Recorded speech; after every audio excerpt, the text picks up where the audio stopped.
What was coaching in the NBA like in the 90s? Who was the father of the modern game? What kind of player was Billy Donovan in college? The only question left is, say it with me, you win. Hey sports fans, Coach Nick here, and welcome to the B-Ball Breakdown Podcast. Today I'm pleased to bring on a repeat person who's come on the show before, so we'll call him a friend of the breakdown, and that is Stu Jackson, who is the Senior Associate Commissioner for Men's Basketball for the Big East, and also appears on NBA TV as an analyst, and was also my former boss, full disclosure, at the University of Wisconsin when I was a lowly student manager, and he was the head coach. So Coach, thanks for coming on the show. I really appreciate it. Well, thanks for having me, Nick, but your description of being lowly, that's not accurate, man. We couldn't have done things without you guys, so appreciate the work. Well, it's funny that you mentioned that because I was just thinking of some random thoughts because it's been a while, right? It was just 93 and 94. And as I'm racking my brains for just random memories, I thought I'd throw some out there for you to see what your reaction were and if you remember these things. So are you ready? Oh, boy, it's good to get dangerous. Okay. All right. I'm ready. Well, first of all, there was a drill, which I still do to this day and still see most NBA teams do, which I think we called it 90 and 2, where you had to do a full court dribbling layups line in 2 minutes. Do you remember, was it 90? 75? It was 85 and 2. Oh, 85 and 2. Okay. Yes. So, yes. And believe it or not, they still do this drill. Like I've seen multiple NBA teams do it, and it requires the managers to have, two balls in each line. There's two lines. And so, of course, it started in the midst toward the end of the season, and I didn't put the second ball in. So now there are only 3 instead of 4 balls going. And, it took a minute to figure it out, and it was my fault. Now, the funny thing is I hadn't really spoke to you in a little while. It had been a while, during that first season, so I wasn't even sure if you still remembered my name. But you turned to me, it's like, God damn it, Nick, can't you do this right? And I actually took some solace. I'm like, oh, hey, you remembered my name. That was great.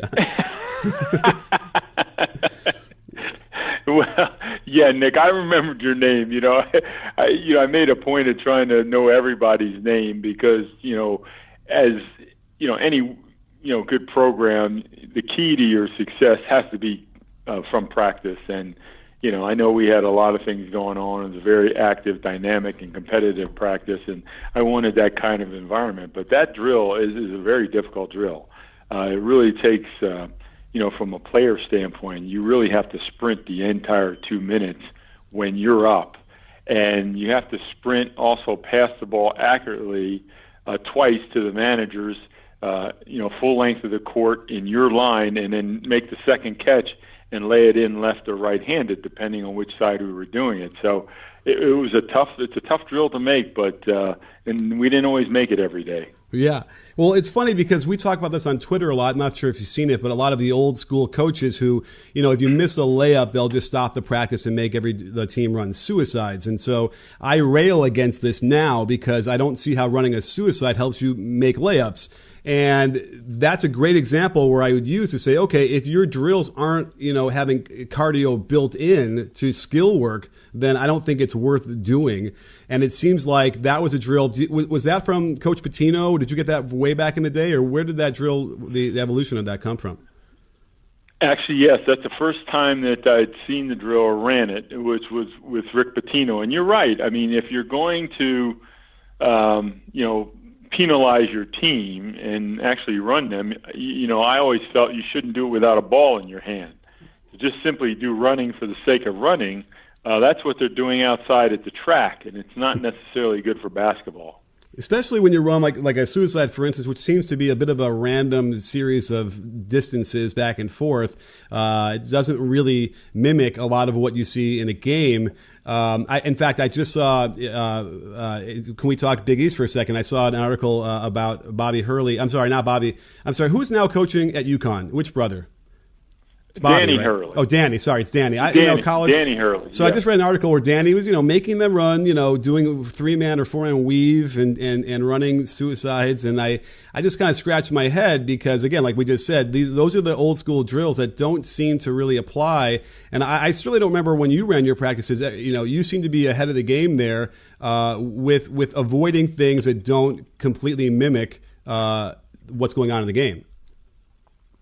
Yeah, no, there's no question. As a matter of fact, we believed at the time it should not only mimic, but even, you want to make your drills a little bit tougher than actual game time, whether you're going 5-on-4, or you may remember a drill we used to have called 4-4-4, which was 3 teams, 4-man teams apiece. That was very dynamic. That went back and forth. Playing each of the 3 teams against each of the other 3 teams, and, it was chaotic, and you could add full court pressure to it. You could do it in a half court setting, but just something that makes it even more difficult to execute and think on your feet while you're tired.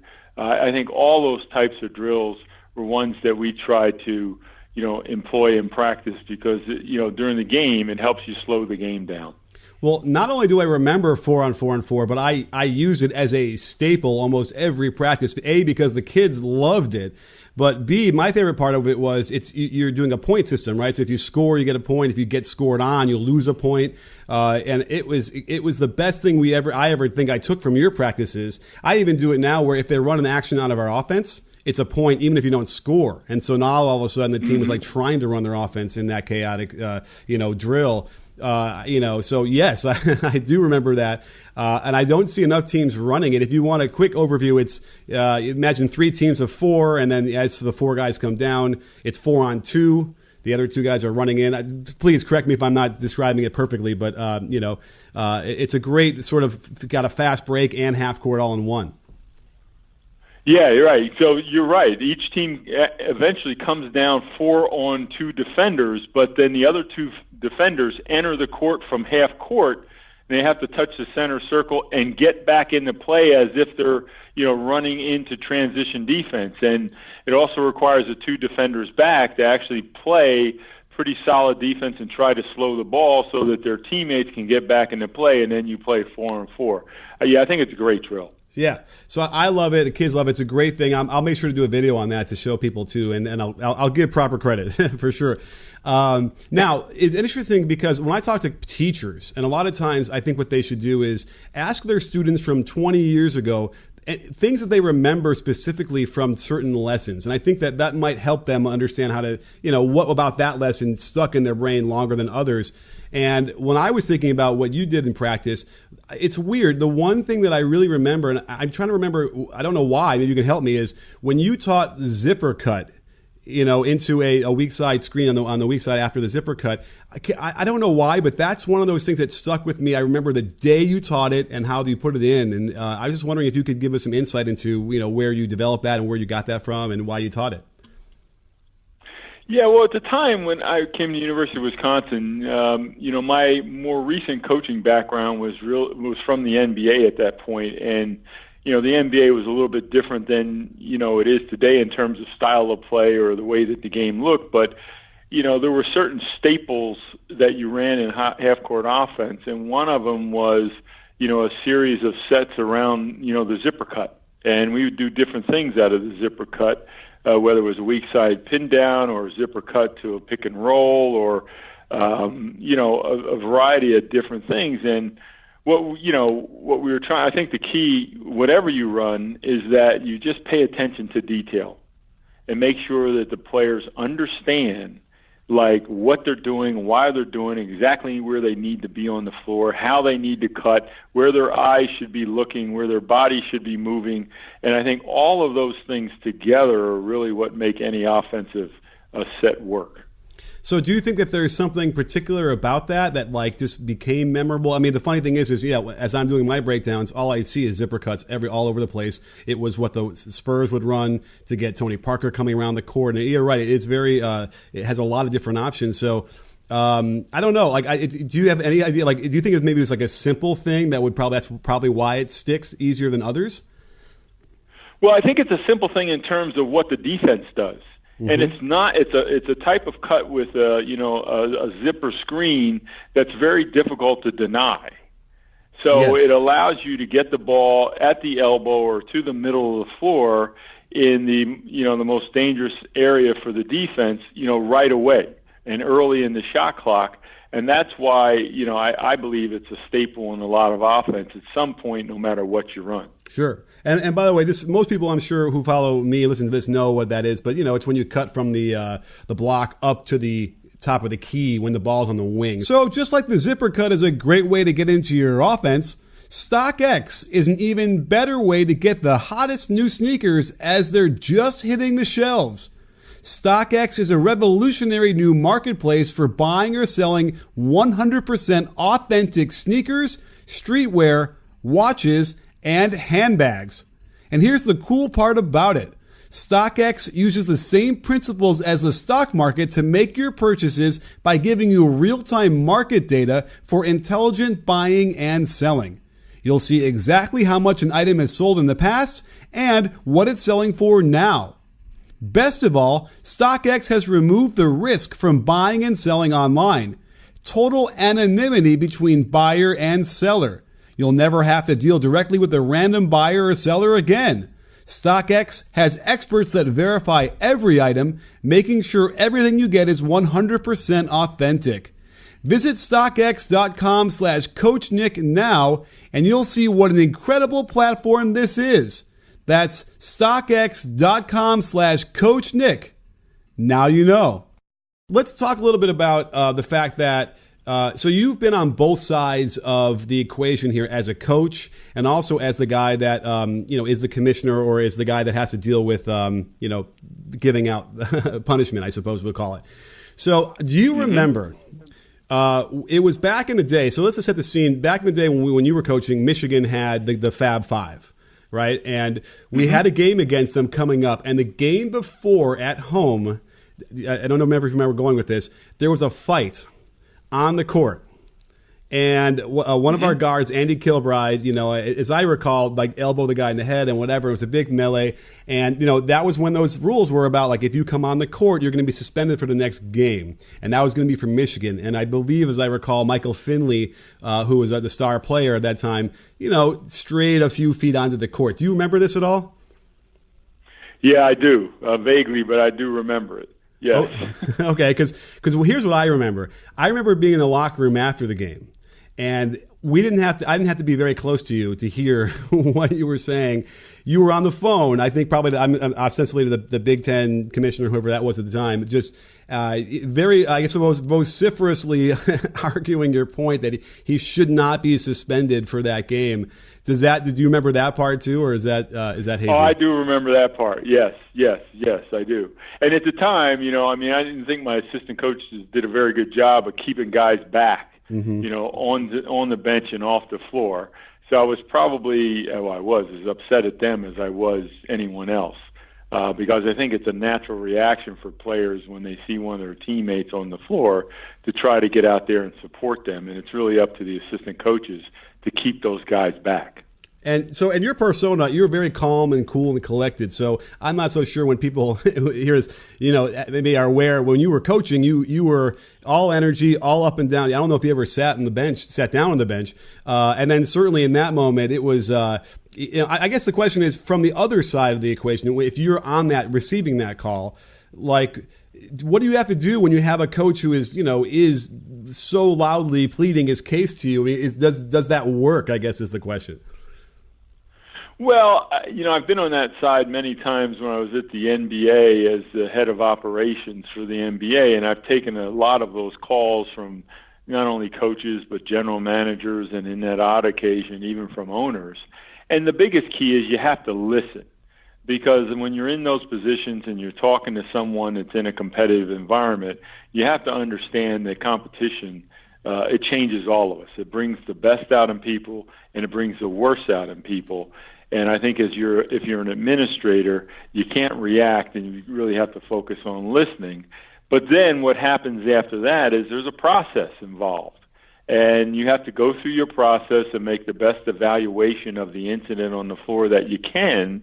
and make a decision that you feel is the right one. So while you listen and hear out coaches, or in college you hear out an athletic director, I think it helps them more than it does yourself, because you got to listen and let them vent, and that's because of the competition.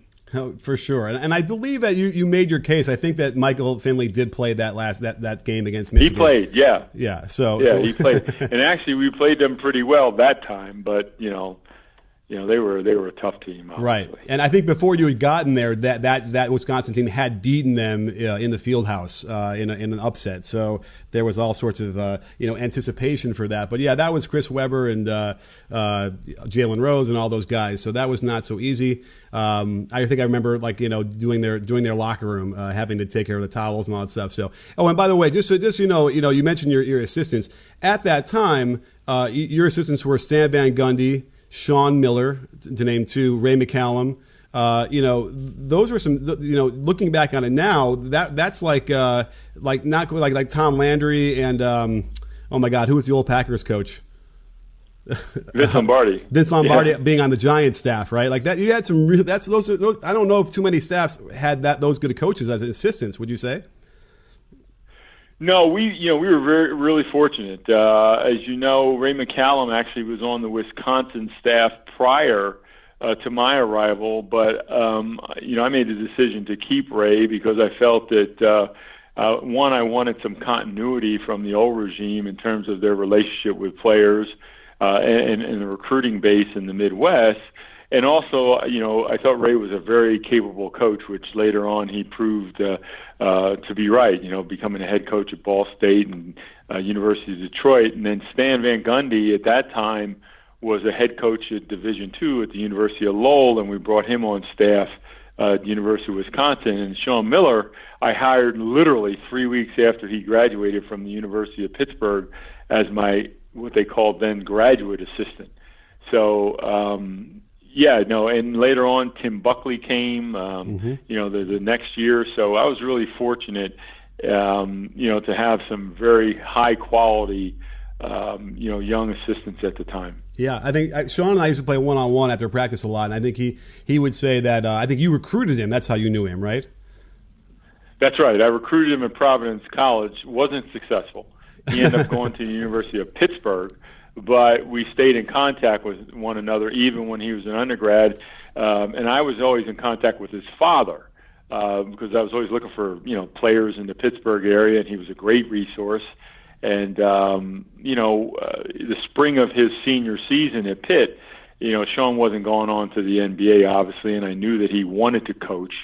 And I called his father up in the spring and say, "Hey, listen, I got an idea. How would Sean like to come on as our graduate assistant in Wisconsin?" And I think for Sean, it's an opportunity to be a grad assistant right out of college at a Big Ten school, and he jumped at the opportunity, fortunately for us.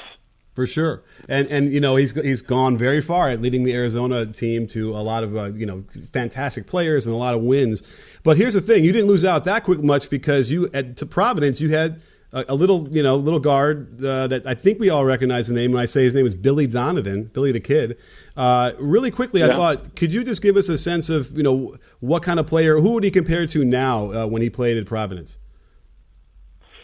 Well, that's a good question. I don't know who he'd compare to now, but he would compare to any of the smaller guards that we have in the NBA. And I think that, if Billy had come to the NBA, he played for us at the New York Knicks for a little bit. He had a cup of coffee. But I think had the rules been different, the way that they are today, perhaps Billy Donovan would have had a longer career, in the NBA because of his ability to penetrate, his ability to shoot the ball from the three. He perhaps could have played in today's NBA. But, it's interesting thing about Billy, when Rick Pitino arrived at Providence and, I arrived shortly after, one of the first issues that Rick had to deal with was the fact that Billy Donovan wanted to transfer.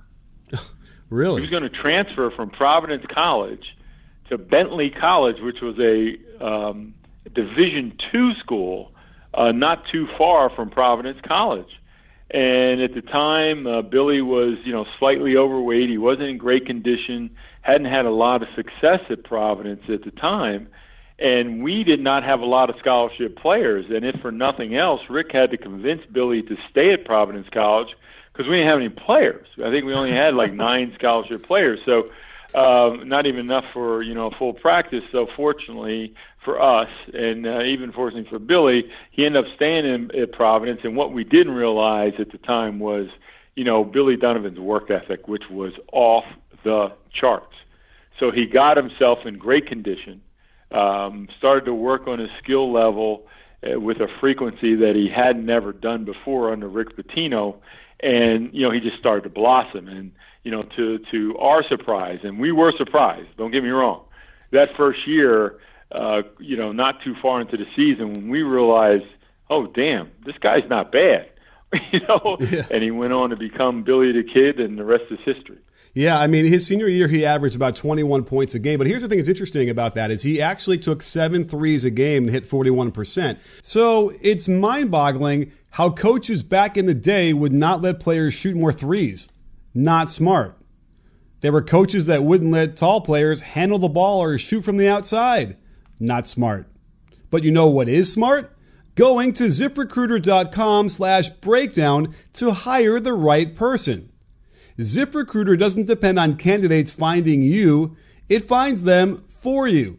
Its powerful matching technology scans thousands of resumes, identifies people with the right skills, education, and experience for your job, and actively invites them to apply.